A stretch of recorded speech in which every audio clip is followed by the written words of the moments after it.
வருகின்ற மே 16ஆம் தேதி நடைபெற உள்ள தமிழ்நாடு சட்டமன்ற பேரவைக்கான தேர்தலிலே வெற்றி கூட்டணியான திராவிட முன்னேற்றக் கழகத்தின் தலைமையிலான கூட்டணியிலே இடம்பெற்றிருக்கக்கூடிய மனிதநேய மக்கள் கட்சிக்கு இன்று தொகுதிகள் எத்தனை என்பது குறித்தான உடன்பாடு கையொப்பமாகி இருக்கின்றது.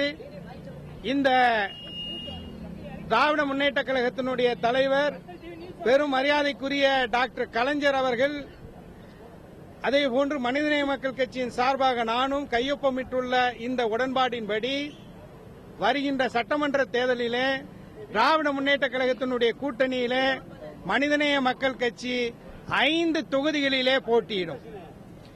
என்னென்ன தொகுதிகள் என்பது குறித்து அடுத்தடுத்து தொகுதி பங்கீட்டு குழுவுடன் பேச்சுவார்த்தை நடைபெறும்.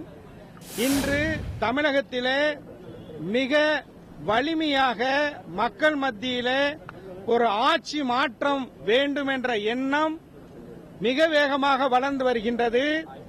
எத்துணை அணிகள் போட்டியிட்டாலும் திராவிட முன்னேற்றக் கழகத்தின் தலைமையிலான கூட்டணி அமோக பெரும் வெற்றியை பெற்று திராவிட முன்னேற்றக் கழகத்தினுடைய தலைவர் டாக்டர் கலைஞர் அவர்கள் 6வது முறையாக முதலமைச்சராக பொறுப்பேற்பார். அதற்காக மனிதநேய மக்கள் கட்சி சிறப்பாக கூட்டணி கட்சிகளுடன் சேர்ந்து களத்திலே பணியாற்றும்.